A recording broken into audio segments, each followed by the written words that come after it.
You know that feeling when your cat jumps onto the bed at night, circles twice, and settles against your leg like it's chosen you out of the entire universe? And suddenly, your thoughts slow down. The day softens. Your body exhales in a way you didn't realize it was holding. If you know that feeling, this isn't just about liking cats. It's about how your nervous system survives the world. Let me ask you something.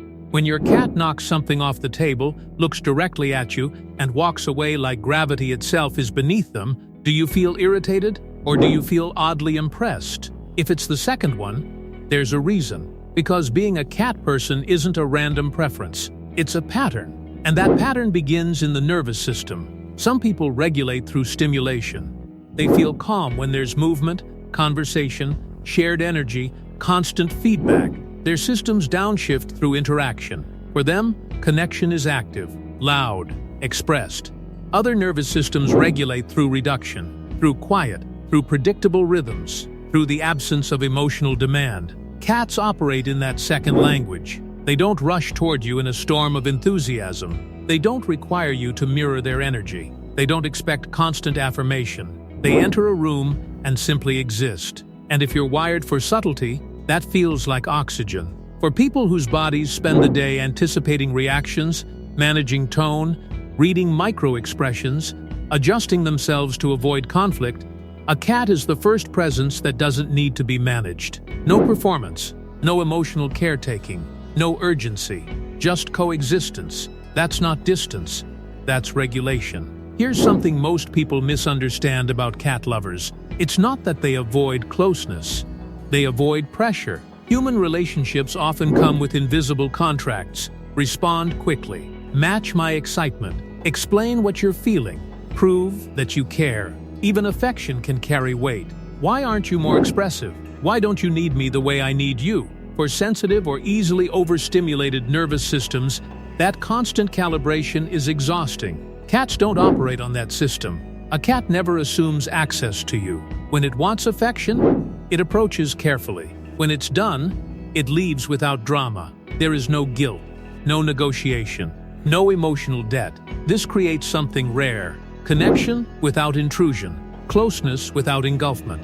And for people who have experienced boundary violations, whether emotional, social, or relational, that dynamic feels profoundly safe, because consent is built into the interaction. With cats, affection is earned through attunement. You learn to notice the tail flick, the ear rotation, the subtle shift in breathing. You adjust, you respect, and in return, the cat chooses you again. That choice matters. It feels different than obligation. Now let's talk about the purr, because this isn't poetic, it's biological. A cat's purr operates in low rhythmic frequencies, repetitive, steady, predictable. Your nervous system is exquisitely sensitive to rhythm. Before you consciously think, this is comforting, your body has already started to shift. Breathing deepens, muscle tension softens, heart rate steadies. Low-frequency repetitive sounds signal safety to the brain. They say, nothing urgent is happening. No threat, no demand,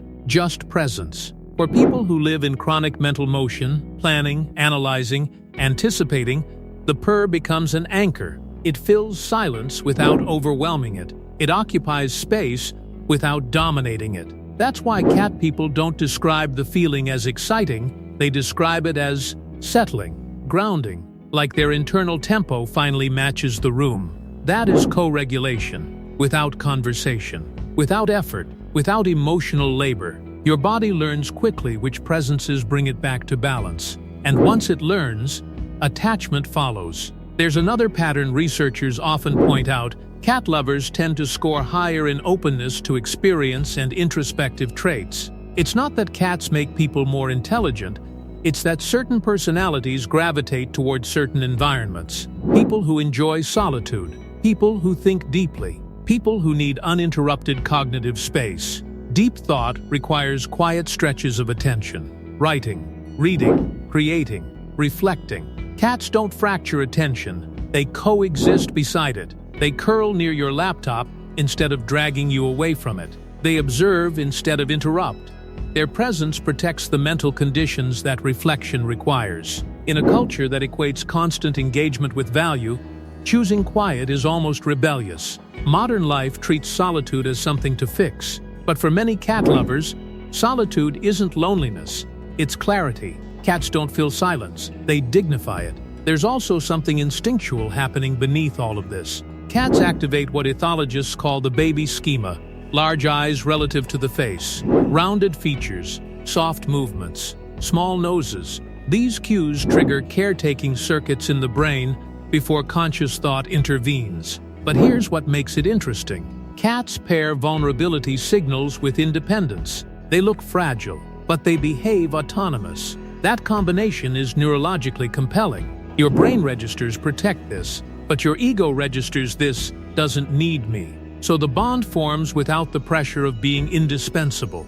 And that's important, because many cat people are uncomfortable being needed in overwhelming ways, being the emotional anchor, the fixer, the constant reassurance provider. With cats, care flows outward. You feed them, you protect them, you create safety. But they don't demand your emotional performance. They don't require you to be cheerful. They don't monitor your mood. They don't ask you to explain yourself. For people who learned early to contain their emotions or stay self-sufficient, nurturing something that doesn't intrude feels manageable. It allows closeness without vulnerability overload. There's another subtle truth here. Cats don't love loudly. They love selectively. And selective affection feels earned. When a cat chooses your lap over an empty couch, when it follows you from room to room without touching you, when it slow blinks across the space, that's not dependency, that's preference. And being preferred, without having to perform for it, is powerful.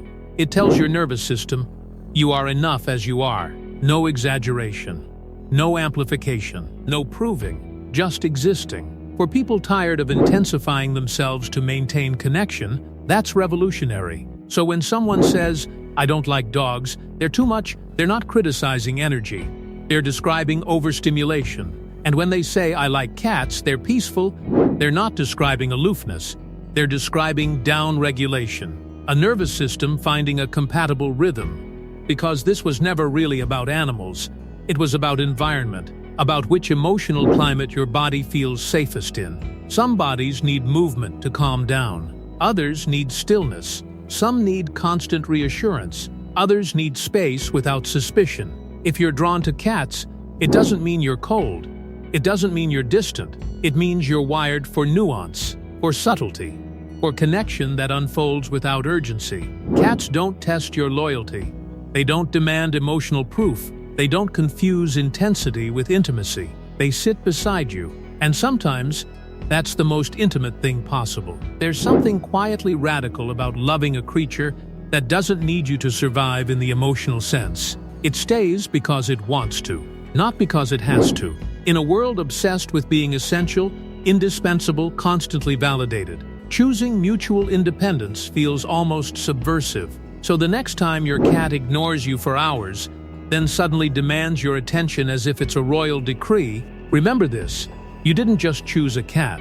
Your nervous system chose an environment where it could soften, where vigilance could drop, where closeness didn't require performance. Your cat isn't just a pet, it's a compatible rhythm. And in a loud world, finding something that matches your internal quiet isn't small, it's survival. And maybe, in its own understated way, it's love.